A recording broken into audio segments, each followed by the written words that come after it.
Assalamualaikum warahmatullahi wabarakatuh. Alhamdulillahirabbil alamin wal aqibatu lil muttaqin wala udwana illa 'alal zalimin. Wassalatu wassalamu ala sayyidina Muhammad wa ala alihi wa sahbihi ajma'in. Rabbi shrah sadri wa yassir li amri wahlul 'uqdatam min lisani yafqahu qawli, amma ba'du. Ilahi anta maksudi waridhoka matlubi atini mahabbataka wa ma'rifataka. Teman-teman yang berbahagia, selamat berjumpa kembali dengan saya Arif Billah alias Jojok Suparjo. Pada kesempatan ini saya ingin menyampaikan sebuah tema tentang zikir sebagai penyeimbang otak rasional dan otak irasional. Teman-teman yang berbahagia, dunia kita ini senantiasa dibangun dan dibingkai oleh kekuatan logika, kekuatan daya pikir rasional. Nah, ini mengakibatkan di dalam setiap langkah hidup kita lebih mengandalkan kemampuan logika dan perhitungan rasional. Dan ini menyebabkan sering terjadi konflik, baik itu konflik internal maupun eksternal, secara individu maupun di masyarakat, karena hanya mengandalkan suatu argumentasi yang diperoleh dari kemampuan logika atau kemampuan daya pikir rasional. Teman-teman yang berbahagia, tidak banyak sebenarnya orang yang menyadari bahwa fenomena hidup adalah adanya daya tarik antara kekuatan rasional dan kekuatan irasional.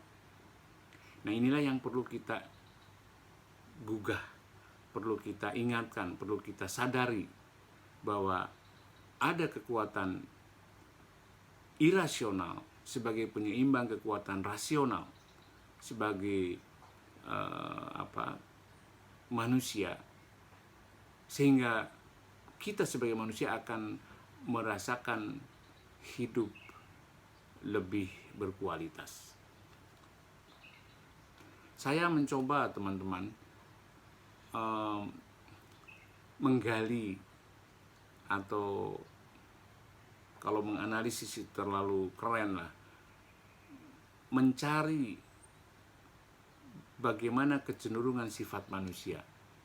Cukup banyak ini.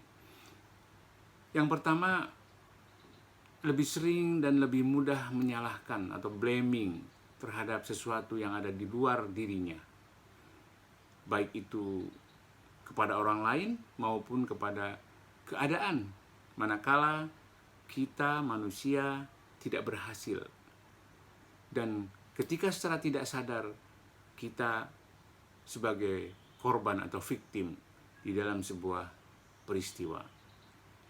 Kemudian lebih banyak menuntut terhadap sesuatu yang ada di luar dirinya agar sebagaimana yang diinginkan, padahal kenyataan hidup yang sesungguhnya tidak selalu sesuai dengan yang diinginkan. Bahkan kenyataan hidup lebih sering sebaliknya. Lebih sering merasa benar sendiri di dalam hidup. Sehingga ini merupakan sebuah potensi konflik. Lalu kita merasa aman, jaga image, berpura-pura tidak jujur pada diri sendiri. Juga kita sering mempertahankan harga diri. Lebih sering menghindari, avoid masalah yang menimpa dirinya daripada menghadapi masalah tersebut.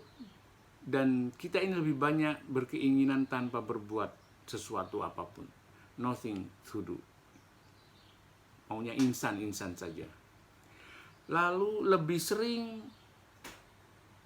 merasa sebagai keharusan hidup ini, have to, daripada memilih, choose to, dalam kehidupan ini.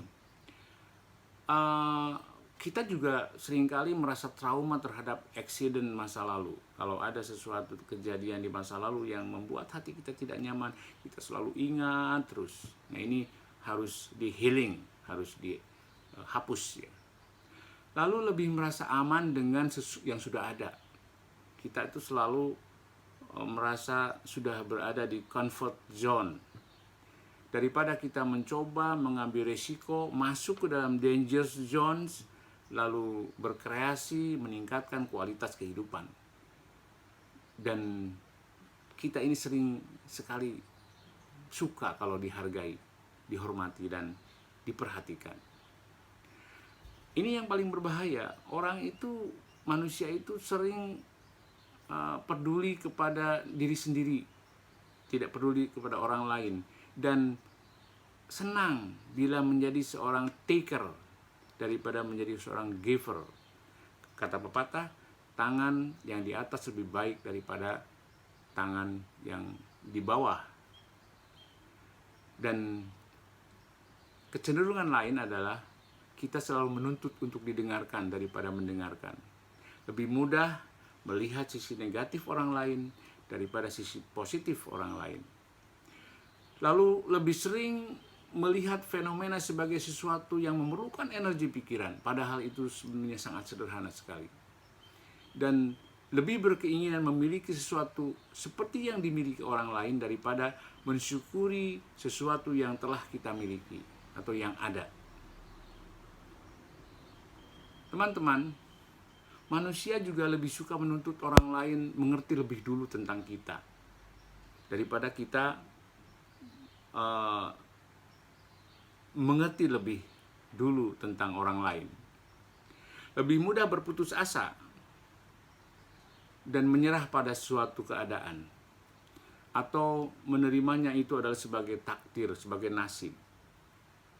Lalu kemudian lebih bingung menghadapi persoalan hidup daripada memanfaatkan waktu yang efektif, dan bahkan lebih sering kita ini menyadari hari ini adalah sesuatu yang persoalan hidup. Jadi tidak menyadari bahwa hari ini merupakan suatu gift atau pemberian atau anugerah yang perlu dinikmati dan disyukuri. Lebih mudah curiga atau sombong yang tidak disadari. Banyak yang orang sombong tidak disadari. Dia tidak merasa sombong karena memang itu suatu karakternya, tetapi orang lain mengatakan dia sombong. Dan lebih sering merasa kesepian, lonely di dalam sebuah keramaian. Kita sering juga melihat orang apabila berada di dalam suatu kelompok, itu kebanyakan mereka pegang HP sendiri-sendiri dan tidak memanfaatkan komunikasi dengan kelompok tersebut. SMS-an saja dengan orang lain.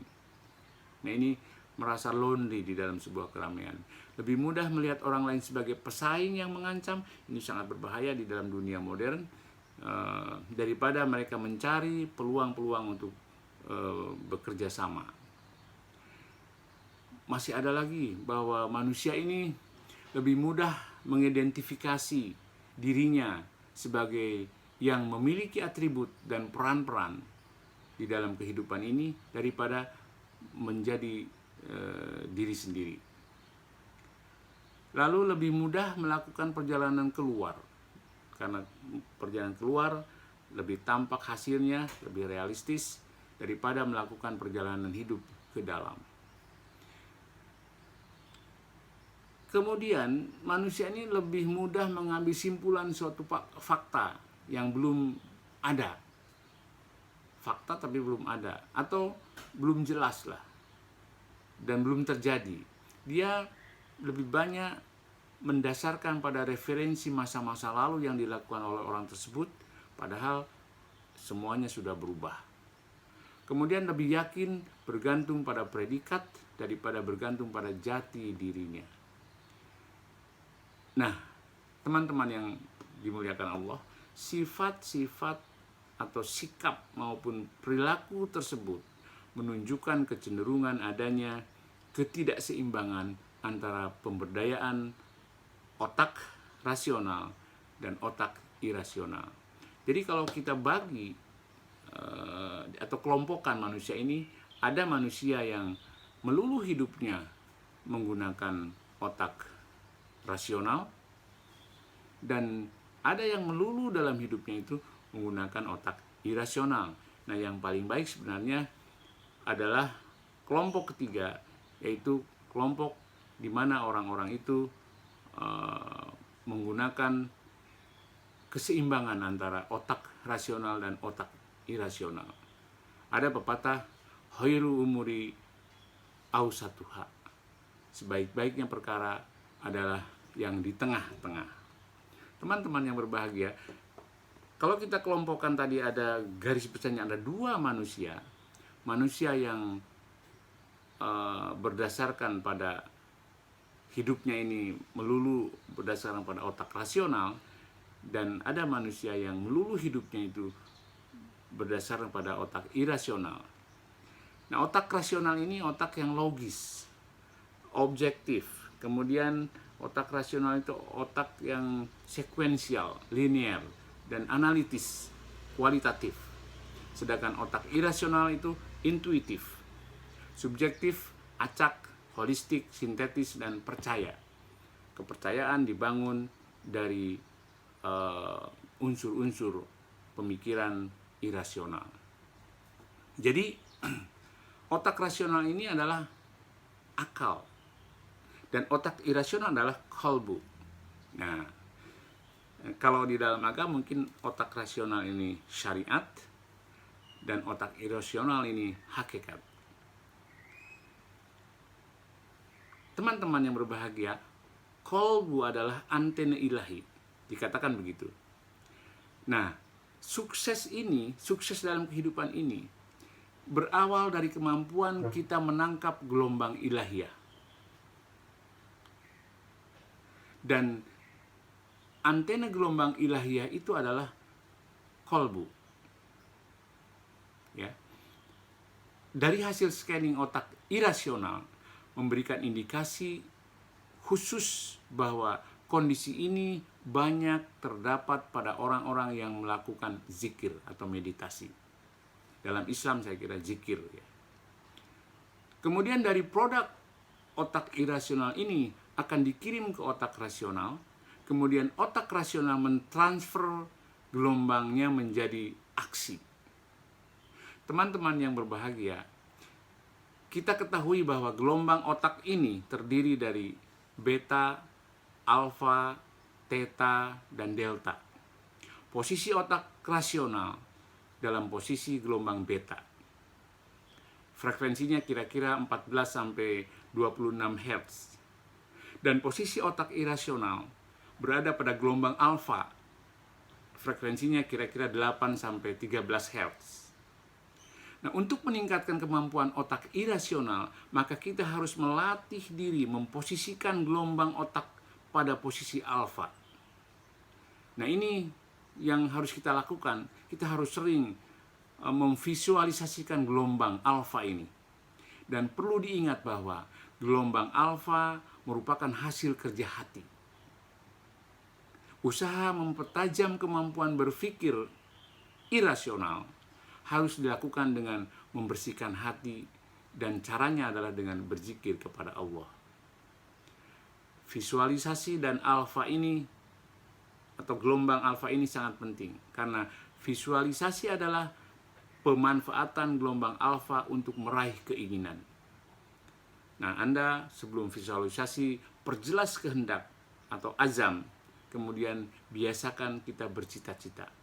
Lakukan pembiasaan dengan beta terkait azam, visualisasi tadi, kemudian visualisasikan azam sejelas mungkin, kemudian perkuat alfa dengan cara rileks, jangan marah-marah, jangan bergunjing, kemudian kalau bisa gunakan lampu yang redup, dan Anda harus banyak berhubungan dengan alam, setel musik yang lembut, kemudian kurangi nonton TV, banyak berhubungan dengan situasi alam semesta ini, kemudian luangkan waktu menyendiri, tafakur, tadakur, kemudian perbanyak salat mengaji, dan yang paling penting adalah selalu berzikir kepada Allah Subhanahu wa taala.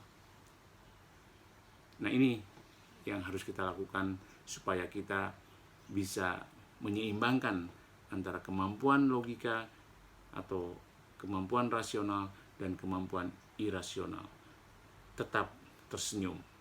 Wabillahi taufiq wal hidayah. Assalamualaikum warahmatullahi wabarakatuh.